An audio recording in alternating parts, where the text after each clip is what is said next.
Olá, você que me assiste em mais uma aula da Escola Bíblica Dominical. Classe Deus Conosco, da Primeira Igreja Batista do Brás. Mais uma vez, satisfação, um prazer muito grande poder gravar essa aula, poder conversar com você mesmo que à distância. E esperando que essa fase de aulas remotas, essa fase de aulas gravadas, né, que ela possa passar aí o quanto antes. É claro que as perspectivas elas não são assim tão positivas, mas que isso aconteça o quanto antes, que o Senhor nos abençoe dessa forma, para que a gente possa se reencontrar aí nas aulas presenciais, algo que é muito melhor, algo que é muito mais edifica muito mais. Afinal de contas, a gente troca experiências, muito mais experiências aí nas aulas presenciais. Mas, de qualquer forma, eu espero que esse acompanhamento das aulas, acompanhando aí a leitura, o planejamento, o plano da leitura da Bíblia em um ano, espero que realmente esteja sendo de edificação para você, e como tem sido para mim. Eu quero convidar você para, eventualmente, se você ainda não fez essa oração, para que você dê uma pausa nesse vídeo, para que você ore e peça ao Senhor ajuda, peça que Ele o auxilie, peça que Ele ilumine a sua mente, a fim de que o aproveitamento dessa aula possa ser o melhor possível. Dê uma pausa nesse vídeo e faça uma oração nesse sentido, se você ainda não o fez. Muito bem, vamos lá então para o conteúdo. Um conteúdo que é extenso, inclusive.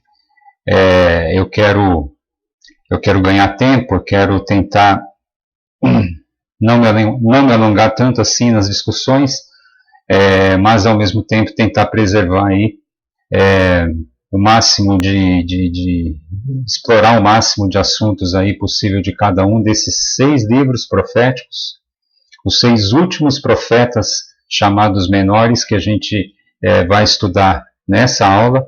Eu espero que, apesar da rapidez com que a gente vai passar por cada um desses livros aqui, a gente possa dar pelo menos aí uma boa panorâmica a respeito de cada um desses livros. De qualquer forma, eu peço para que você se sinta à vontade, para que eventualmente, se você quer expor alguma dúvida, quer expor uma observação, quer discordar de algum ponto de vista aqui colocado na aula, fique à vontade para utilizar os canais aí de comunicação, o WhatsApp, os e-mails, os comentários aqui na aula, no Facebook ou no YouTube, onde as aulas também estão sendo postadas. E aí eu deixo você muito à vontade, eu deixo você bastante livre para fazer isso. Tudo bem? Vamos lá. Naum, Abacuque, Sofonias, Ageu, Zacarias e Malaquias. Olha só, eu acho que a gente nunca estudou tantos livros assim ao mesmo tempo, e eu acho que essa aula realmente é a aula que vai concentrar mais livros. São 6 livros aqui, né? 6 profecias. Eu acho que essa aula vai ser a que mais vai abranger livros diferentes. O juízo se aproxima. É muito difícil a gente colocar um título único para cada um, assim, para abranger todos os livros, né? Mas, de qualquer forma, esse é um tema que acaba ficando muito presente em todas essas 6 profecias. Tudo bem? O juízo se aproxima. Mas em cada uma das profecias, aqui em cada um dos livros, a gente vai tentar dar um subtítulo, ou então um título para cada livro. Tudo bem? Vamos lá para Naum. A justiça de Deus. Isso aqui fala de juízo mesmo, né? Não é juízo sobre Judá, sobre Jerusalém, sobre Israel, sobre Samaria, não é isso. Na verdade, é um juízo sobre Nínive, sobre a Síria. Tudo bem? A justiça de Deus sobre a Síria, sobre Nínive. A gente não tem muita informação a respeito desse profeta, ok? Do profeta Naum. A gente só sabe que ele era um eucosita, ou seja, ele era natural de uma localidade aqui, vamos dizer assim, de uma cidade, de um povoado chamado Elcos. Isso está no capítulo 1, versículo 1 da profecia de Naum. Certo? É um povoado, então, que a gente não tem muita certeza da localização, provavelmente era em Judá, ou seja, Naum provavelmente era um profeta do Reino do Sul. E o tema é exatamente isso que a gente falou logo no comecinho, a queda de Nínive, né? Tudo bem que a Assíria foi o grande instrumento do Senhor para disciplinar o Reino do Norte, o Reino de Israel, né? Mas a gente não pode se esquecer que a Assíria também oprimiu muito o Reino do Sul, também oprimiu ali Jerusalém, tanto é que no reinado de Ezequias, o rei Ezequias, ele quis, digamos assim, ele quis se declarar independente, porque até então, até a subida de Ezequias ao trono, Judá havia se aliado inclusive à Síria, e se tornado então um reino vassalo, né, da Assíria, para se proteger, se aliou se aliou com a Síria, né, contra o Egito e contra o Reino do Norte. Eu acho que vocês se lembram que quando a gente falou um pouquinho a respeito disso, né, numa das profecias, especialmente a profecia de Jeremias, quando fala a respeito dessa questão, desse problema que houve ali, né, e ali em 2 Reis isso está muito bem delineado também. E aí o rei Ezequias, ele, depois aí dessa fase, né, de aliança com a Síria, contra o Egito e contra o Reino do Norte, o Reino de Israel, o rei Ezequias resolveu se declarar independente. E aí os assírios, eles vieram para cima e provocaram muito sofrimento ali. Eles tomaram ali o ouro do templo, enfim, oprimiu o povo de Jerusalém. Eles não tomaram Jerusalém em termos de provocar exílio, como aconteceu com o Reino do Norte. É claro, isso vai acontecer mais tarde com a Babilônia, mas de qualquer forma, assim como os habitantes do Reino do Norte, os habitantes do Reino do Sul sabiam muito bem quem eram os assírios e conheciam muito bem a perversidade desses caras, né? Os assírios, eles eram extremamente belicosos, e não somente belicosos, eles eram extremamente maus, eles eram perversos, eles não iam lá para tomar terra só, eles iam para fazer maldade mesmo. Todo tipo de atrocidade eles faziam, certo? Não convém entrar em detalhes aqui, eu acho que não precisa, mas enfim, é só para a gente saber, os assírios eram extremamente maus, extremamente perversos, extremamente violentos.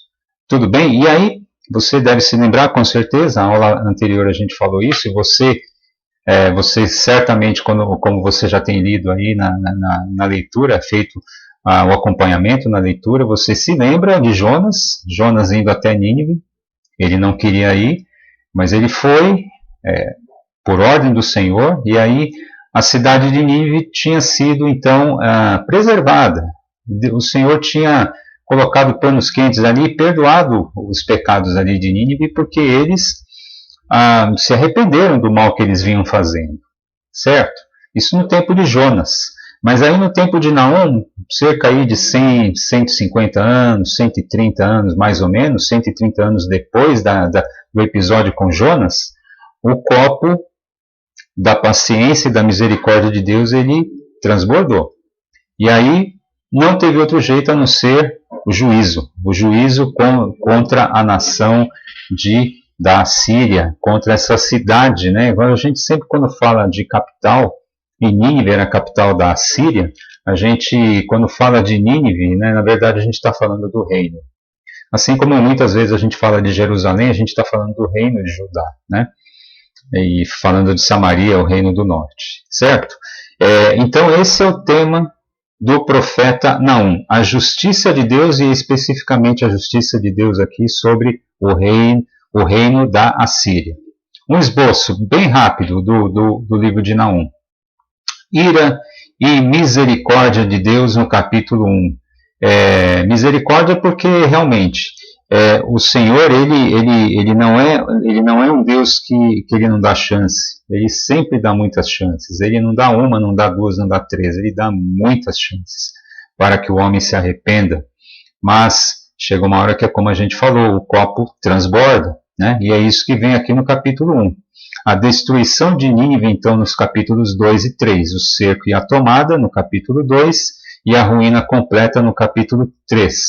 Lembrando que a Síria caiu sob o domínio da Babilônia, certo?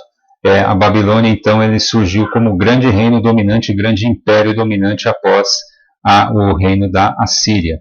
Vamos lá para o capítulo 1 de Naum? Capítulo 3 de Naum, como a gente vai ver, a gente vai aqui no cerne, né, no cerne da profecia de Naum, e eu gostaria que você notasse na sua leitura, que você já fez, mas que você notasse que nessa nova leitura que a gente vai fazer, essa leitura que faremos novamente, que você notasse a forma vibrante, entre aspas, né, com que o profeta ele descreve a destruição de Nínive. Vamos lá.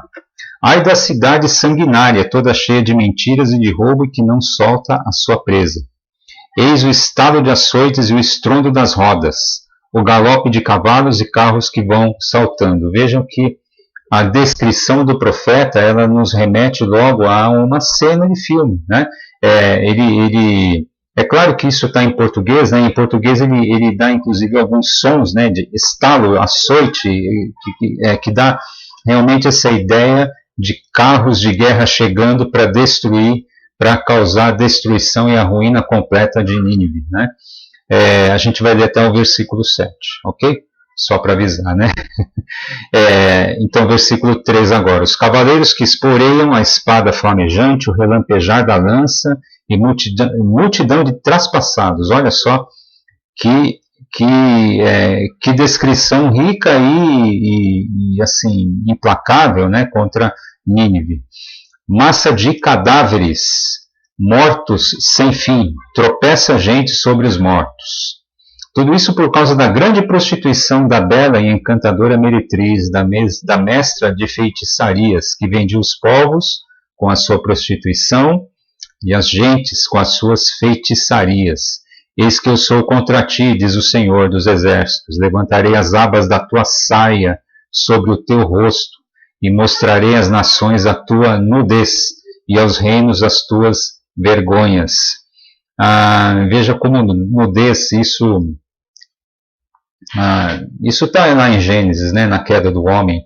A nudez ela realmente exprime a questão da malícia, a questão do pecado, a questão da vergonha, a questão, vamos dizer assim, da maldade mesmo, né? A maldade, a nudez, ela vem muito ligada à questão da maldade e com isso a questão da vergonha, né? Como está exatamente descrito aqui no versículo 5, né? Lançarei sobre ti imundícias, tratar-te-ei com desprezo e te porei por espetáculo. Há de ser que todos os que te virem fugirão de ti e dirão: Nínive está destruída. Quem terá compaixão dela? De onde buscarei os que te consolem?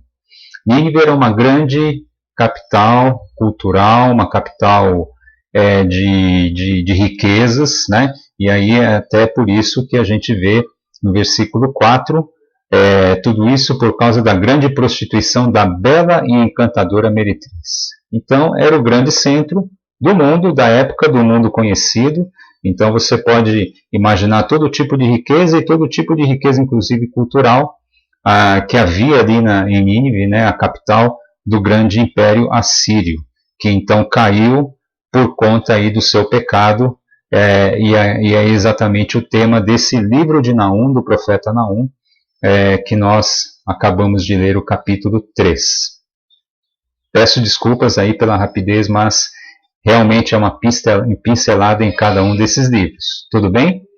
É claro que você está lendo e você certamente vai extrair muito mais, isso aqui a gente está dando realmente um esboço para que você possa caminhar, né, nesses livros aqui e, eventualmente, mais uma vez, caso exista algum tipo de questionamento, algum tipo de dúvida, algum tipo de discordância, inclusive, com o que eventualmente for falado aqui, sinta-se muito à vontade e livre para comentar, fazer o seu comentário no Facebook, no WhatsApp, no YouTube, onde for, onde for desejável, onde for possível. Tudo bem? Vamos lá para Abacuque. Abacuque é uma profecia extremamente, é um livro extremamente interessante. Desculpa falar isso, é redundância, mas Abacuque é especialmente interessante pela forma com que ele foi escrito e principalmente pelo final dele, que eu acho assim valiosíssimo, o capítulo 3 de Abacuque. Eu convido você para que efetivamente você leia, né? Leia esse livro, é um livro curtinho, mas que é de uma riqueza enorme. Abacuque, o Deus que dialoga com o homem. A gente não tem outra informação a respeito do profeta, a não ser o próprio nome dele, que aparece no capítulo 1, versículo 1 e no capítulo 3, versículo 1, né? Quando fala ali do próprio nome do profeta, mas a gente não sabe exatamente quem foi o profeta Abacuque, a gente não tem muita informação a respeito disso. A gente só tem um grande encaminhamento com relação a onde ele viveu. Ele viveu no Reino do Sul, em Judá, né? Diante até mesmo da referência, né, que ele faz aos caldeus, nação amarga e impetuosa, no capítulo 1, versículo 6, ou seja, caldeus aqui é a Babilônia. E até mesmo por conta dessa menção aos caldeus aqui, os intérpretes têm colocado aí a data da composição do livro aí por volta de 600 a.C. Talvez até, a gente colocou aqui por volta de 600, mas provavelmente 610 a.C., né? Porque já no ano 605 a.C., a gente já teve uma primeira fase de deportação.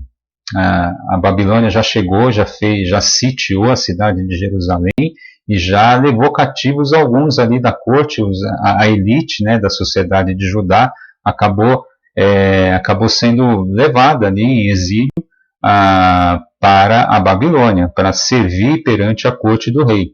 Vocês se lembram muito bem, né, de Daniel e seus amigos, que provavelmente eles foram aí na primeira leva de cativos, né? Ou na segunda, que foi mais ou menos aí de 597 a.C. Então a primeira 605, a segunda mais ou menos em 597, 598, 597, alguma coisa assim.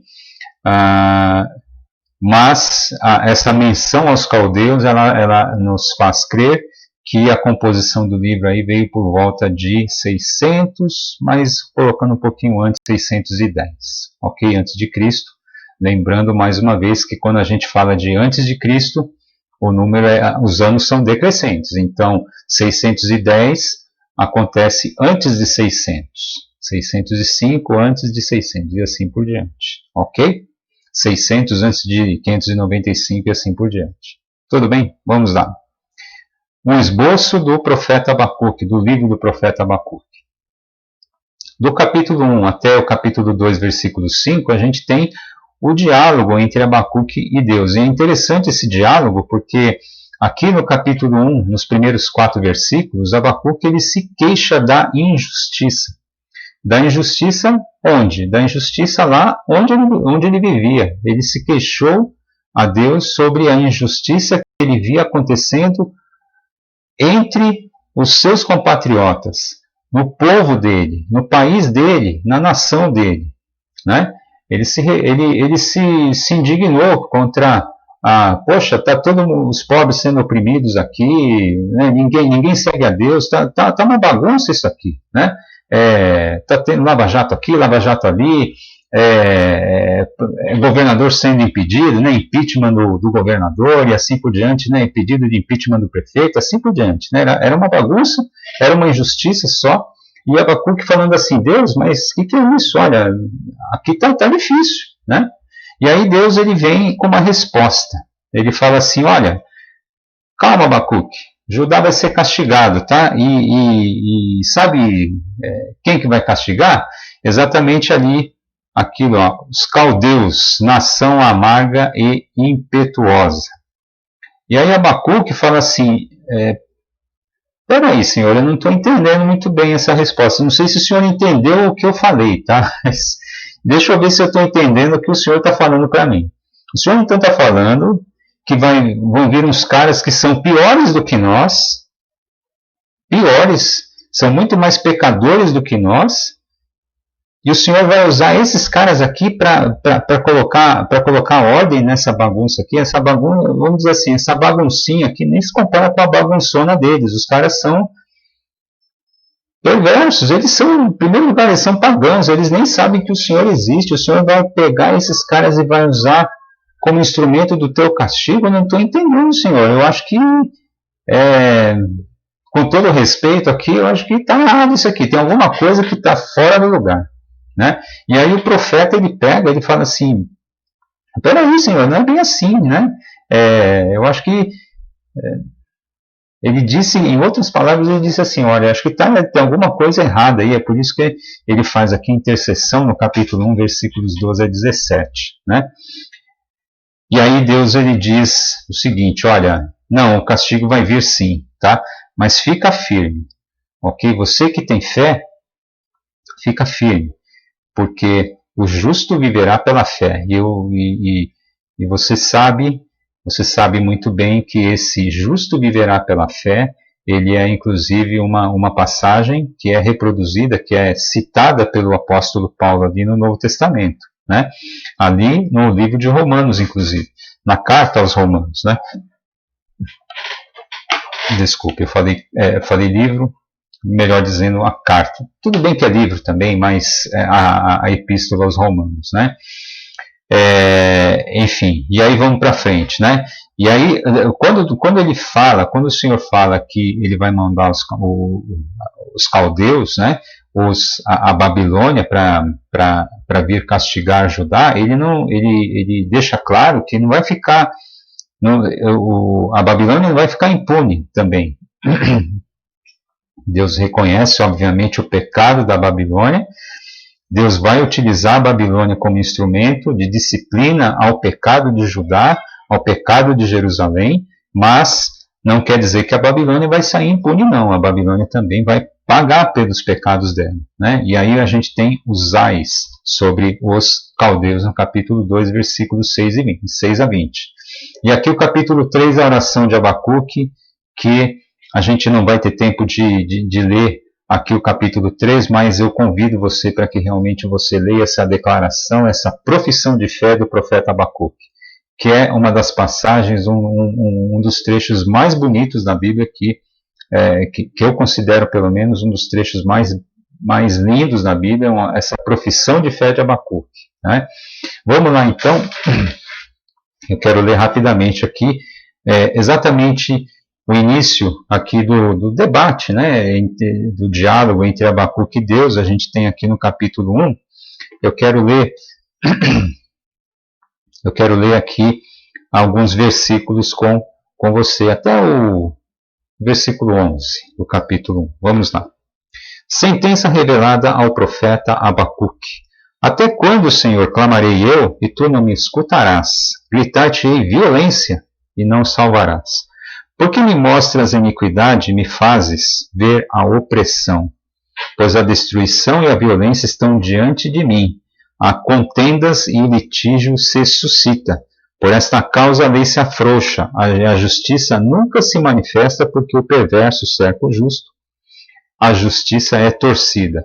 Vejam, ele não está falando da Babilônia aqui, ele está falando de Judá, ele está falando do reino onde ele vivia, da nação onde ele vivia. Ele está falando que no meio em que ele vivia, estava tudo estava meio Brasil lá, né? Estava uma coisa terrível, estava um tal de justiça que não se manifesta, o justo que é oprimido, né? E assim por diante. E aí vamos ver a resposta do Senhor. Vede entre as nações, olhai, maravilhai-vos e desvanecei, porque realizo em vossos dias obra tal que vós não crereis quando vos for contada. Pois eis que suscito os caldeus, nação amarga e impetuosa, que marcham pela largura da terra para apoderar-se de moradas que não são suas. Eles são pavorosos e terríveis. Recriam eles mesmos o seu direito e a sua dignidade. Os seus cavalos são mais ligeiros do que os leopardos, mais ferozes do que os lobos ao anoitecer, são os seus cavaleiros que se espalham por toda parte. Inclusive, exatamente esse exército aqui que destruiu a Síria lá do profeta Naum, como a gente viu, né? Vejam que interessante aqui essa ligação entre Abacuque e Naum aqui, especialmente no versículo 8. Sim, continuando aqui o versículo 8, né? Sim, os seus cavaleiros chegam de longe, voam como águia que se precipita a devorar. Eles todos vêm para fazer violência. O seu rosto suspira por seguir avante. Eles reúnem os cativos como areia, eles escarnecem dos reis, os príncipes são objeto do seu riso, riem-se de todas as fortalezas porque amontoando terra as tomam. Então passam como passa o vento e seguem, fazem-se culpados estes cujo poder é o seu Deus. E aí, olha só, e aí vem aqui a sequência, né, a sequência do livro aqui, a sequência da profecia de Abacuque, e aí Abacuque ele vai dizer mais ou menos isso. Olha, eu não estou entendendo, Senhor, então quer dizer que vai vir aí uns caras que são piores do que a gente, né? E aí vai acontecer como a gente estava comentando aqui. Infelizmente eu quero me centrar realmente nas partes principais, né, dos livros, e a gente vai ter que passar um pouquinho adiante, mas você certamente vai já leu, na verdade, e certamente vai poder ter uma ideia melhor lendo com mais vagar e com mais detalhe aí essa profecia. Tudo bem? Então, esse é o contexto da profecia de Abacuque. Vamos em frente. Sofonias. Juízo, formação do renovo. Sofonias é um profeta que exerceu o ministério nos dias de Josias. Josias foi um daqueles reis que empreendeu uma reforma religiosa. Ele exerceu então seu ministério nos dias de Josias, como a gente vê ali no capítulo 1, versículo 1, né? Então esse rei, como eu vinha falando, né, esse rei empreendeu uma grande reforma religiosa ali. Isso inclusive está no livro de 2 Reis, capítulos 22 e 23. E essa reforma ela aconteceu aí por volta do ano 622 a.C., né? Mais ou menos 622. Então a profecia de Sofonias, né, ela deve ter acontecido aí entre 630 e 625, né? Num período anterior a essa reforma de Josias. Josias foi um rei aprovado por Deus exatamente porque ele empreendeu uma grande reforma religiosa, né? E Sofonias, certamente, ele foi um grande instrumento para que essa reforma ela fosse primeiro, ela fosse implementada, e segundo, ao longo da sua implementação, certamente Sofonias ele participou de uma forma muito ativa, né? Deus o usou a vida desse profeta de uma forma muito ativa para que essa reforma realmente ela viesse a se tornar efetiva, certo? Exatamente como a gente vê aqui no capítulo 1, versículo 1, a gente tem certeza, né, que esse profeta, o profeta Sofonias, ele exerceu esse ministério aí no reinado de Josias, né? Pela mensagem, como a gente vai ver aqui no esboço, né, o esboço da mensagem de Sofonias, né, certamente é pré-reforma, né? Antes da reforma, antes dessa reforma religiosa empreendida por Josias, realmente a coisa estava uma bagunça em Judá, a idolatria corria solta, todos haviam se esquecido, né, do culto ao Senhor, né, da reverência ao Deus de Israel, e aí vem Sofonias com uma mensagem extremamente dura, né, falando aqui no capítulo 1 sobre o dia da ira do Senhor, os juízos contra as nações vizinhas também, porque afinal de contas, as nações vizinhas, além de oprimirem o povo, elas traziam toda a contaminação, né, dos seus deuses para dentro de Judá, para dentro do povo de Deus, né? E aqui vão juízos contra as nações vizinhas também. E o pecado de Jerusalém e a sua redenção no capítulo 3, muito mais como uma promessa. Então, a gente vê o Senhor sempre usando de misericórdia e sempre prometendo uma saída, apesar de todos os problemas, de todo o pecado do povo. O Senhor nunca se esquece de usar da sua misericórdia, de demonstrar a sua misericórdia para com o povo que ele escolheu, ele mesmo escolheu para si. Sofonias, a gente vê aqui exatamente dentro dessa questão que a gente estava falando de pré-reforma, a gente vê, vamos lá no capítulo 1, a gente vai ler até o versículo 6, quando a gente vê exatamente essa questão do alerta, né, o dia daí que o Senhor iria vir com juízo, né, exatamente na primeira parte aqui, capítulo 1.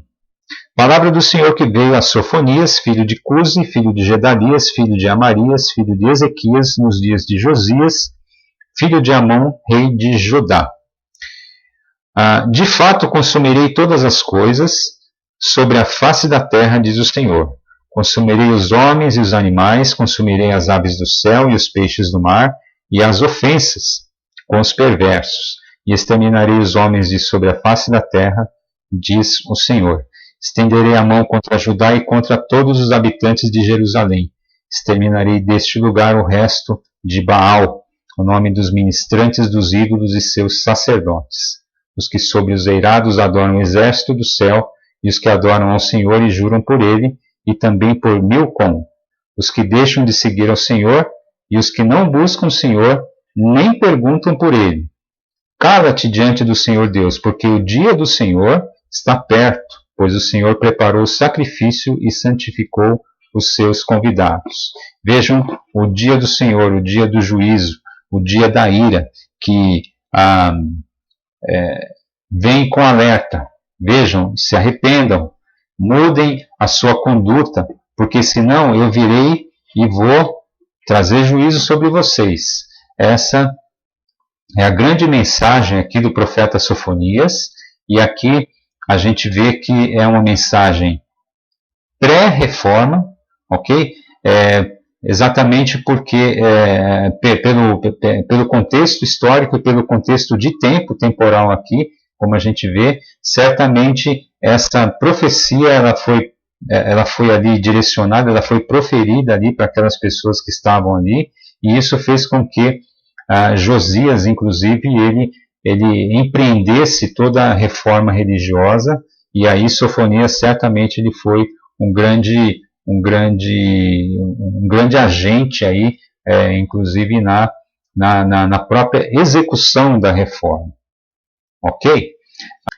E aqui só para fazer uma menção aqui no capítulo 1, versículo 1, né, quando o profeta ele coloca aqui a sua genealogia remontando aí a 4 gerações ascendentes, né, dá a entender realmente que o profeta Sofonias ele era pertencente a uma classe alta.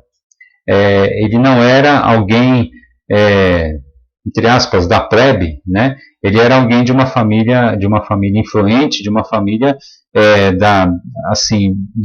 de bastante proeminência dentro da sociedade de Judá, ok? Geralmente quando a gente vê aqui, né, palavra do Senhor que veio a Sofonias, filho de Cusi, filho de Gedalias, filho de Amarias, né? E filho de Ezequias ainda, né? não necessariamente o rei Ezequias, ok? Não quer dizer não quer dizer que ele seja necessariamente aí um descendente de Ezequias, mas certamente esse profeta, o profeta Sofonias, ele era um homem de uma classe alta, de uma classe assim que não era qualquer pessoa, né? Digo, aos olhos humanos, eu quero dizer, né? Não era uma pessoa da plebe, era uma pessoa influente dentro da sua sociedade. Tudo bem, isso aqui é só para fazer situar um pouquinho mais aí a respeito do porquê essa genealogia aparece. Geralmente essas genealogias aparecem quando se quer dar ênfase à linhagem, à origem da própria pessoa, né? Então a gente geralmente encontra essas genealogias quando se quer dar esse tipo de destaque, a identificar exatamente quem é essa pessoa e a dar exatamente a posição em que essa pessoa, qual a posição que essa pessoa ocupava dentro da sociedade. Tudo bem? Vamos para frente. Ageu, exortações para a grande obra. O profeta Ageu, junto com o profeta Zacarias, ele foi o grande profeta ali da reconstrução, os grandes profetas ali da reconstrução do templo, né? O profeta é extremamente preciso quanto à data de início do seu ministério. Isso aconteceu lá em 520 a.C. Como é que a gente sabe isso? No capítulo 1, versículo 1 de Ageu, a gente vê exatamente o que, né? Vamos ler lá, capítulo 1, versículo 1 de Ageu.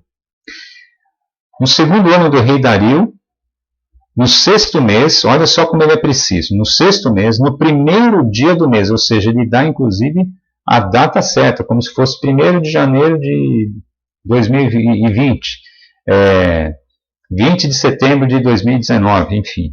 Veio a palavra do Senhor por intermédio do profeta Ageu, a Zorobabel, filho de Salatiel, governador de Judá, e a Josué, filho de Josadaque, o sumo sacerdote, dizendo... Vejam aqui que ele está falando de Zorobabel e Judá, e Josué, que são exatamente quem?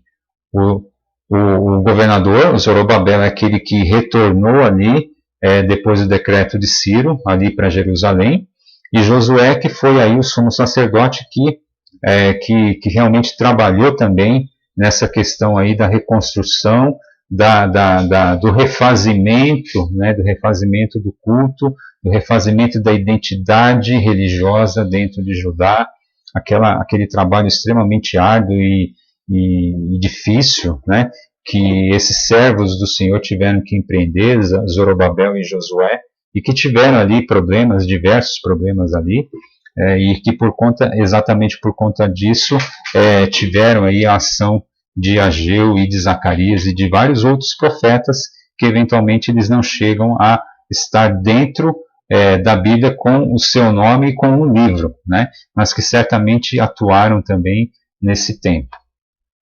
Então, voltando aqui, né? A gente sabe que foi 520 a.C., inclusive com mês e ano, né? Porque o rei Dario ele governou de 521 até 485 a.C. E aqui diz, né? No segundo ano do rei Dario. Como ele começou a governar em 521 a.C., então a gente sabe que o segundo ano foi 520 a.C., certo? Então é isso, o profeta é extremamente preciso com relação aí ao início do seu ministério. E o tema é exatamente o que? A exortação para a retomada da reconstrução do templo. Qual que foi o grande problema ali, como a gente viu em Esdras e Neemias, né? Depois que os judeus retornaram ali para Jerusalém, eles encontraram uma série de dificuldades. A primeira dificuldade mais direta era a falta de recursos, né? Uma carência de recursos mesmo, e de riqueza, né? de condições realmente para fazer o trabalho grande que era para ser feito, a reconstrução do templo, depois a reconstrução da cidade em si, a reconstrução dos muros, né, de Jerusalém, e aquilo tudo, fora tudo isso, né, sem contar a oposição, né, e oposição é para falar o menos, né, na verdade o fato de os samaritanos atrapalharem realmente, né, a oposição, se fosse só a oposição estaria bom, na verdade eles estavam realmente, eles estavam atrapalhando e atrapalhando bastante, eles estavam realmente causando uma série de obstáculos, né? uma série de embaraços ali para a reconstrução do templo e a reconstrução da cidade, da própria cidade de Jerusalém. E todas essas dificuldades, então, tanto internas quanto externas, elas fizeram com que aquelas pessoas que tinham retornado ali para Jerusalém, elas desanimassem muito. Desanimassem especialmente na reconstrução do templo. O templo começou a ser erigido, mas diante de todos esses problemas aí que a gente estava comentando agora, eles meio que abandonaram a reconstrução do templo. O templo ficou ali abandonado, ficou ali no chão, né? Ficou ali só na fundação ali, ficou talvez ali uma parede ou outra reconstruída, mas o templo estava lá largado mesmo, efetivamente ficou largado. E paralelamente a isso, alguns judeus mais endinheirados, né, eles começaram óbvio, né, o tempo passa, alguns começam a acumular riqueza, e aí até fizeram casas bonitas, né, para morar. Inclusive isso vai ser citado pelo próprio profeta ali, né, no capítulo 1, e a gente vai ver essa passagem também, né, em que Deus teve que exortar esse povo, olha, vocês precisam reconstruir esse templo aí, o templo tá no chão, né? Vamos lá, né? Eu não posso, vocês não podem deixar o templo desse jeito, não foi para isso que eu trouxe vocês de volta. Vamos lá para o esboço de Ageu, né? Exortação, então, para a continuação da edificação do templo, né? Eu coloquei aqui reedificação, mas na verdade para a continuidade da obra da edificação do templo. Isso está no capítulo 1. Né? A glória do novo templo, capítulo 2, versículos 1 a 9, quando Deus realmente o povo acaba atendendo, né, realmente isso, né, e aí Deus então cumpre a promessa, né, de que ele vai encher o templo com a sua glória, né?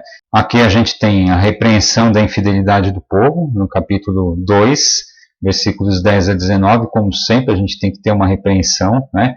O povo ele sempre dá uma escapadinha, sempre dá uma escorregada, e ali uma promessa específica do profeta, trazida pelo profeta Ageu, da parte do Senhor, para o governador Zorobabel, no capítulo 2, versículos 20 a 23.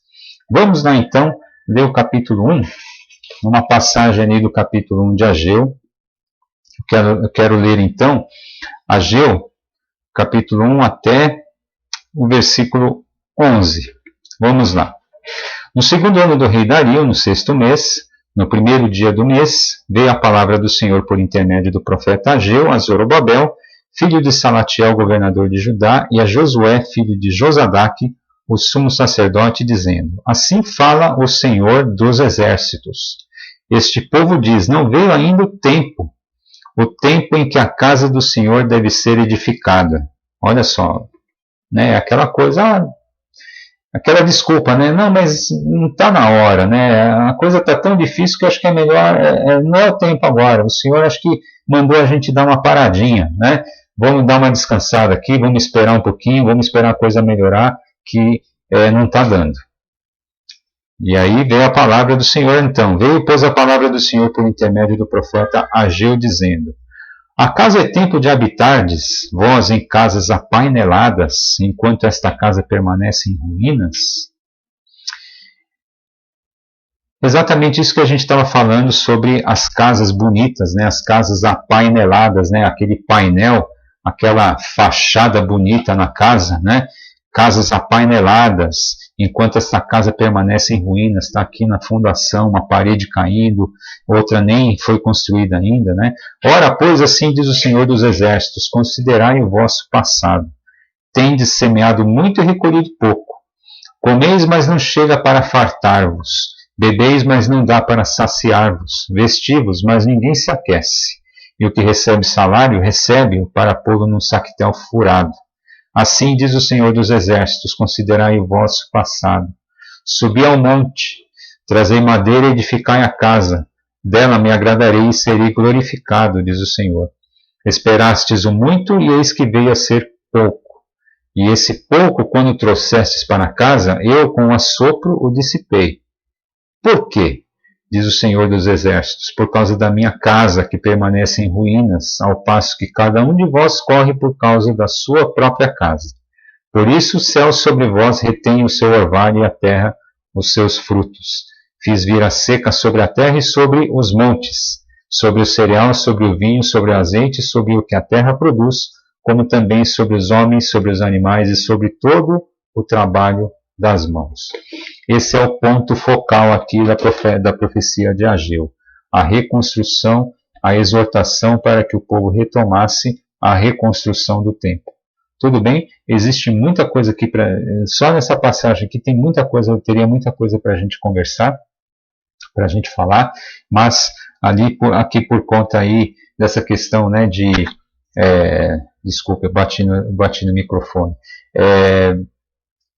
Mas até por conta dessa questão, né, de eles não conseguirem se saciar, de eles comerem, mas não se sentirem fartados, né? Essa coisa toda que eu gostaria muito de poder explorar melhor, fica para uma próxima. Tudo bem? Vamos para frente. Zacarias, tornai-vos para mim. Isso o título, na verdade, ele remonta a uma fala do próprio Senhor por meio do profeta. Ok? Zacarias, então, como a gente falou, ele é contemporâneo do profeta Ageu e exerceu seu ministério aí entre 520 e 518 antes de Cristo, ou seja, o ministério dele não foi tão longo assim, mas, apesar disso, foi muito importante e foi muito valioso aí nessa questão, nesse contexto da reconstrução do templo. Mas ele não falou somente da reconstrução do templo, ele falou sobre muitos outros assuntos ali que tocavam na vida social e na vida do povo de Judá ali, do remanescente, né, do renovo, aqueles que haviam retornado ali do exílio. Juntamente, então, com temas diversos, como a gente está dizendo, a reconstrução do templo ela recebe uma atenção especial, sim, por parte do profeta. E a profecia de Zacarias, você já leu, você leu antes de assistir essa aula aqui, é uma profecia até um pouquinho difícil, cheia de simbologia, né? Até, digamos assim, até uma literatura apocalíptica, né? Porque tem uma série de símbolos ali, que não são tão claros em princípio, mas elas passam algumas mensagens importantíssimas, especialmente ali para os destinatários da época e para nós também hoje, com certeza, né? Vamos lá para o esboço de Zacarias. Os caminhos do Senhor são justos, capítulo 1 até o versículo 1 até o 6, né? Deus promete a prosperidade ao seu povo, e prosperidade não só no sentido material, obviamente, né? Versículos 7 a 2 do capítulo 1, desculpa, versículos 7, capítulo 1 até o capítulo 2, até o final do capítulo 2, né? O chamado de Deus para a purificação nos capítulos 3 a 6, Deus deseja justiça, não rituais, capítulos 7 e 8, e aqui ele condena o culto externo, exterior somente, que não é um culto verdadeiro, né? Deus é o Senhor da história, no capítulo 9 até o capítulo 11. Deus purifica e liberta seu povo, capítulos 12 a 14. Vejam como os temas são bastante diversos e bastante variados, né? Vamos lá para o profeta Zacarias. Eu peço desculpas aí pela pressa, mas o tema, aliás, as profecias, os temas eles têm que caber na aula, né? Vamos lá para o capítulo 9, eu quero chamar a atenção para uma profecia de Zacarias, que ela é diretamente relacionada aqui ao Messias, ao nosso Senhor Jesus Cristo, né? Capítulo 9, versículos 9 e 10, né? Alegra-te muito, ó filha de Sião, exulta, ó filha de Jerusalém, eis aí te vem o teu rei, justo e salvador, humilde, montado em jumento, um jumentinho cria de jumenta. Destruirei os carros de Efraim e os cavalos de Jerusalém, e o arco de guerra será destruído. Ele anunciará paz às nações. O seu domínio se estenderá de mar a mar e desde o Eufrates até as extremidades da terra. Veja, primeira coisa, né? Eis aí vem o teu rei justo e salvador montado em jumento. Ele não vem montado em cavalo, né? Tanto é que, inclusive, né, aqui no versículo 10, o Senhor, por meio do profeta Zacarias, ele fala expressamente, né? Destruirei os carros de Efraim, ou seja, Efraim, na verdade, se referindo ao reino do norte, né? Dizendo que realmente ou seja, o Messias ele viria, inclusive, para, digamos assim, reunificar aquele reino do norte, reino do sul, né? Que lá nos tempos lá da morte de Salomão já havia se separado, né? E aí o Senhor Jesus, o Messias, não vou nem falar do Senhor Jesus, eu vou falar de Messias. O Messias viria para unificar esses reinos, e na verdade não é nem para unificar esses reinos, é para tornar o homem novo, ou seja, para renovar este homem, renovar tudo aquilo que havia se partido, e principalmente, né, quando a gente fala dessa questão de separação, né, separação entre Reino do Norte e Reino do Sul, a gente se lembra muito bem do que o Messias veio fazer. Ele veio reunificar o quê? Ele veio refazer o nosso relacionamento com Deus. Aquilo que havia se quebrado lá no Éden, aquilo que havia que se quebrou lá com o pecado, né, de Adão, que foi assim o abismo que se criou entre o homem e Deus. O Messias ele veio para restaurar, ele veio para reunificar os reinos do norte e reino do sul, figuradamente, mas veio principalmente para reunificar o nosso relacionamento com Deus, né? Ele veio refazer e restabelecer esse relacionamento do homem pecador, do homem que se rebelou, do homem que resolveu tomar o seu próprio caminho, com o Senhor, o Criador de todas as coisas e o Criador do homem, né? Então, quando ele diz assim, destruirei os carros de Efraim e os cavalos de Jerusalém, ele está dizendo exatamente o quê? Que o Messias, o rei, né? O rei de Sião, o leão da tribo de Judá, né? Ele não fala de leão da tribo de Judá, mas ele está falando aqui, o rei, o seu rei, filha de Sião, o teu rei, ele virá montado numa jumenta, ele não vai vir montado num cavalo. Ele vai, inclusive, destruir esses arcos aí, todas essas coisas aí de Efraim, aí o arco de Efraim, os cavalos de guerra de Judá. Ele vai vir para destruir tudo, ou seja, ele vai vir para anunciar a paz às nações, como tá escrito aqui no versículo 10, né? Então a gente vê como realmente os judeus da época ali que eram contemporâneos ali de Jesus, né? Não apenas os contemporâneos de Jesus, né? Mas todos aqueles que já haviam lido as profecias a respeito do Messias, né? Todos aqueles que esperavam e esperam ainda o Messias, esse foi um dos equívocos, né, de entendimento a respeito do Messias, de quem é o Messias e do que o Messias vem fazer, né? Para muitos dos judeus, o Messias era aquele cara que viria com um cavalo, que é exatamente isso que a profecia diz que ele não vai fazer, que ele viria com um cavalo branco ali, mais ou menos igual a um Alexandre o Grande, por exemplo, e ele vinha para destruir todas as nações inimigas, para restaurar Judá, para restaurar o reino de Israel, né, como novamente um reino ali soberano, né? Aquele que era um reino como nos tempos do rei Davi, né?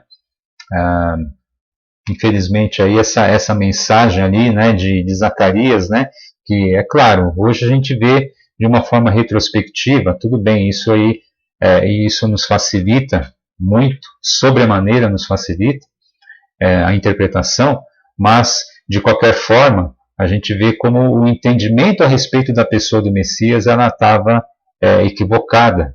E como Zacarias ele foi claro em dizer de jumento, filhote de jumentinha, ele falou a respeito de destruir os arcos de Efraim, destruir os cavalos de guerra de Judá, e mesmo assim os judeus esperavam aquele Messias no cavalo, não no jumento. Eles esperavam um cara de guerra, um cara montado num cavalo para passar o rodo em todo mundo. Tudo bem? Vamos lá para frente. Malaquias, que é o último dos profetas menores e o último livro, né, a última profecia para a gente falar nessa aula. Tudo bem? Vamos lá falar de Malaquias. Deus ama o seu povo. Parece até uma repetição até exaustiva, né? Deus ama o seu povo, claro que ele ama, mas a gente precisa de repisar isso, né? Que Deus ama o seu povo, Deus ama você, Deus ama a mim, e Ele, quantas vezes a gente pensa, né? A gente pensa, Deus ama o seu povo mesmo, mas a gente nem sempre a gente para pensar que Deus ele chama você pelo seu nome, que Deus ele sabe o teu nome, Ele fala para você, Ele fala assim, Márcio, eu te amo, eu conheço você pelo teu nome. É assim que ele nos trata. Ele nos trata pelo nome. Então Deus ama o seu povo, e povo aqui parece muito coletivo, né? O Senhor ama todo mundo, o Senhor ama o povo, mas a gente não pode se esquecer disso. Que Deus ama você. Deus ele trata você pelo seu nome, Ele sabe da tua vida, Ele conhece a tua vida, conhece você, conhece as suas virtudes, conhece as suas fraquezas, Ele conhece os seus problemas, Ele conhece tudo. E Ele quer ter um relacionamento íntimo com você, né? Ele chamou o povo de Israel e Ele chama a nós hoje, por meio do Senhor Jesus, para esse relacionamento, um relacionamento íntimo e pessoal. Ele quer isso. E quando a gente fala Deus ama o seu povo, Ele quer, na verdade, Ele quer que você e eu entendamos que Ele ama você e Ele ama a mim, né? Que Ele trata a gente pelo nome. Tudo bem? Vamos lá. A atividade do profeta deve ter ocorrido aí por volta do ano 500, né? E aí entre o tempo dos ministérios de Ageu e Zacarias, né, e os trabalhos de Esdras e Neemias, ok? Por que a gente fala isso, né? Por que os intérpretes, eu não estou me colocando entre os intérpretes não, tá? Eu estou falando, por que eu escrevi isso aqui dentre os estudos, né, que a gente faz para preparar as aulas, ok? Então, por que os intérpretes colocam a atividade de Malaquias entre os ministérios de Ageu e Zacarias e os trabalhos de Esdras e Neemias, né, nesse meio aqui? Porque fala-se, né, aqui na mensagem de Malaquias, né, já se fala a respeito de culto, já se fala a respeito de sacerdote. Então, o culto lá em Jerusalém já havia sido reiniciado, né? Já existia novamente a figura do sacerdote, né? Então, deve ter realmente acontecido nessa época aí, entre a reconstrução do templo, né? E aí depois os trabalhos de Esdras e Neemias, que eles vieram para concluir toda essa questão ali, toda a restauração do povo como nação, né, muralhas ali, os muros de Jerusalém, e também como nação, a questão religiosa de Jerusalém ali com Esdras, porque muito do que a gente vê em Malaquias são questões que Esdras veio a resolver, né? E aí Malaquias ele foi realmente exatamente o que? A voz de Deus para que aquela reforma de Esdras, aquele estabelecimento ali do culto lá que veio com Esdras, ela se estabelecer, que ela realmente acontecesse, né? Então Malaquias ele foi muito importante para aquilo que Esdras viria a fazer, ou seja, Malaquias provavelmente é um profeta que veio antes de Esdras, mas depois de Ageu e Zacarias, porque o culto já havia sido reiniciado, né? Já aquela questão do culto, da vida religiosa em Jerusalém já havia sido retomado, ok? E é interessante como Malaquias ele escreve a sua mensagem de uma forma, desculpa, novamente aqui no microfone. É interessante como Malaquias ele escreve a sua mensagem na forma de uma discussão retórica, né, de diálogo, de ele falando e de alguém retrucando, né, com alguém, né, que é o destinatário da profecia, né, e aí o profeta retrucando, muito parecido com quem? Alguém do Novo Testamento, o grande apóstolo Paulo, né, já falando, o grande apóstolo Paulo também utilizou essa mesma forma de discussão retórica no livro de Romanos, né? Ele fala assim, que direis, pois, né? Então quer dizer que a gente vai pecar porque isso, onde a graça, quer dizer, vamos pecar para superabundar a graça, aquela discussão toda, né? Sobre então vamos continuar pecando, né? E aí Paulo fala, não, de maneira alguma, né? E essa forma, né, de discussão retórica, ela é utilizada então também pelo profeta Malaquias. Talvez até Paulo pode até ter, entre aspas, se inspirado, ou seja, tomado como modelo aí essa forma de Malaquias escrever. Esboço do profeta Malaquias, vamos lá. O amor do Senhor por Jacó, capítulo 1, versículos 1 a 5. O Senhor repreende os sacerdotes. Olha o que a gente estava falando, né, a respeito do trabalho já retomado ali dos sacerdotes, né, no culto, no capítulo 1, versículo 6 até o capítulo 2, versículo 9. Aqui a gente vê a condenação do repúdio da esposa e do matrimônio com estrangeiras, capítulo 2, versículos 10 a 16. E você deve se lembrar, no final do livro de Esdras, o que aconteceu, né?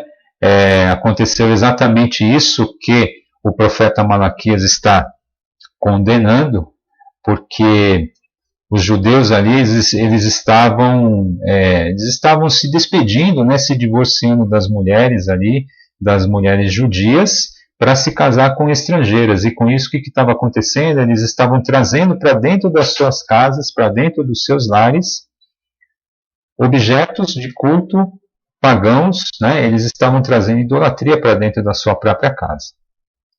O dia do juízo se aproxima, capítulo 2, versículo 17 até o capítulo 3, versículo 5. O pagamento dos dízimos, na verdade, o não pagamento dos dízimos, né? Que o povo estava retendo dízimos, o povo não estava cumprindo a sua parte nessa questão do mandamento, né? Da ordem de Deus, da entrega dos dízimos, aquilo que está na lei de Moisés, né? Capítulo 3, versículos 6 a 12.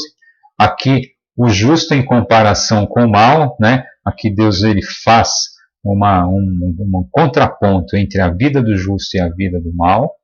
E aqui ele fala, né? Olha, você que é justo aí, você pensa que o mal ele prospera, né? Mas espera aí, fica calmo aí que a coisa não é bem assim, né? Capítulo 3, versículos 13 a 18, e aqui vem o advento do dia do Senhor, o dia do juízo, no capítulo 4, aqui a gente sempre tem uma repreensão, né, porque o povo ele sempre tem algo para ouvir, sempre tem uma repreensão que é preciso, que o povo necessita de ouvir, né? Vamos lá para Zacarias então, Malaquias. Eu quero ler aqui uma passagem no capítulo 2, ok?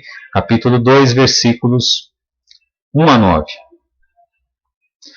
Aqui falando dos sacerdotes, né? Aqui a gente está falando exatamente desse segundo segunda parte aqui da repreensão dos sacerdotes.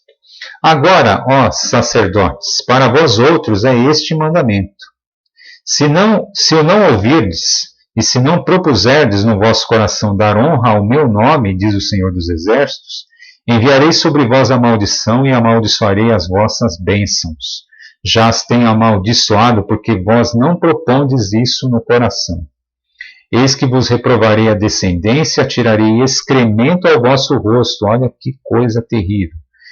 Excremento dos vossos sacrifícios, e para junto deste sereis levados. É que eles estavam realmente, eles estavam subvertendo o culto de Jerusalém, né? Eles estavam meio que até introduzindo aqui objetos estranhos, né? Coisas de cultos pagãos, né? Eles estavam ali meio que tentando fazer já um sincretismo religioso, né? Uma coisa absurda e uma coisa assim, uma coisa abominável aos olhos do Senhor. Por isso que ele até usa essa palavra muito forte da questão do excremento. Olha só, vou atirar excremento ao vosso rosto. Olha só que coisa forte, né? Versículo 4. Então sabereis que eu vos enviei este mandamento, para que a minha aliança continue com Levi, diz o Senhor dos Exércitos. Minha aliança com ele foi de vida e de paz. Ambas lhe dei eu para que me temesse. Com efeito, ele me temeu e tremeu por causa do meu nome. A verdadeira instrução esteve na sua boca, e a injustiça não se achou nos seus lábios. Andou comigo em paz e em retidão, e da iniquidade apartou a muitos, porque os lábios do sacerdote devem guardar o conhecimento, e da sua boca devem os homens procurar a instrução, porque ele é mensageiro do Senhor dos Exércitos. Mas vós vos tendes desviado do caminho, e por vossa instrução tendes feito tropeçar a muitos. Violastes a aliança de Levi, diz o Senhor dos Exércitos. Por isso também eu vos fiz desprezíveis e indignos diante de todo o povo, visto que não guardastes os meus caminhos e vos mostrastes parciais no aplicardes a lei. Enfim, o desvio ele torna tudo complicado, né? O desvio espiritual ele faz com que todas as áreas da nossa vida elas acabem indo mal. Mas basicamente aqui falando do sacerdote, né? A gente fala muito sobre o sacerdote do lar, né? O homem, isso tem sido muito, isso a gente sempre fala, né? Que o marido sendo, a despeito aí, né, de algumas discussões que a gente já tem visto sobre essa questão do sexismo, essa questão do feminismo, do machismo, né? A gente não quer entrar nesse tipo de discussão porque, bom, enfim, a gente não tem tempo de entrar nessa discussão em primeiro lugar. Eu acho que isso é um tema interessante, um tema, não, na verdade, não apenas interessante, mas é um tema importantíssimo.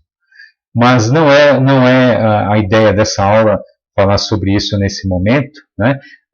Eu creio que seria realmente um tema muito importante para ser tratado dentro da igreja, sim, mas vamos falar sobre o sacerdócio, né? O homem como sacerdote do lar, que isso é inescapável. E aqui eu não quero entrar nessa questão de machismo, do homem ser mais do que a mulher, isso de maneira alguma é algo que eu quero entrar nesse tema, né? É um tema que não cabe aqui, mas digamos que o sacerdote do lar realmente, o homem ele tem essa responsabilidade passada pelo Senhor, né? De o homem ser o sacerdote, sim, de o homem ser o líder espiritual, o homem ser aquele que deve dirigir os rumos, dirigir a vida espiritual dentro da sua família. E o sacerdote, que faz um pequenino tropeçar aqui, como diz aqui o versículo 8, né? Tem desfeito tropeçar a muitos, né? Como Zacarias aqui, o profeta Zacarias, o Senhor por meio do profeta Zacarias aqui tem denunciado, né? Isso é muito grave. Nós, pais, e eu estou falando de pai mesmo, de homem, né? Temos uma responsabilidade enorme na condução da nossa família. E eu estou falando de pai, mas de repente marido, vamos falar de marido e de pai, né? Você que eventualmente não tenha filhos ainda, que você já é marido, mas você ainda não é pai, você da mesma forma, você é sacerdote do seu lar. O sacerdote, e eu vou falar de espiritualmente falando, uma coisa extremamente profunda, né? Aquilo que você dirige na sua vida, em termos espirituais, é extremamente valioso, a sua função é extremamente importante e crucial na vida da sua família, porque você é o sacerdote do seu lar. Você é o sacerdote do seu lar. É claro que hoje existem muitas famílias, né, famílias uniparentais, em que, na verdade, o líder da família não é um homem, é a mulher, é a mãe, e nesse caso a mãe sim é sacerdotisa, né, é sacerdotisa do lar e acaba realmente exercendo essa função de sacerdote também, como aqui no contexto de Zacarias, mas o que é importante a gente lembrar é que a gente jamais pode fazer com que os pequenos, né, tendes feito tropeçar a muitos, e aqui pequeno não tem nada de depreciativo não, é de menos experiente, é de mais frágil no sentido espiritual da palavra. Ai de mim, se eu não for um bom sacerdote do meu lar. Ai de mim, se eu conduzir mal espiritualmente, né, especialmente nessa questão espiritual, eu conduzir mal a minha família. Eu sou sacerdote. Eu tenho uma responsabilidade enorme por conta de ser o sacerdote do meu lar. E está na hora realmente do homem ele tomar essa responsabilidade, porque em muitos casos a gente vê que, infelizmente, o homem tem delegado essa responsabilidade. O homem tem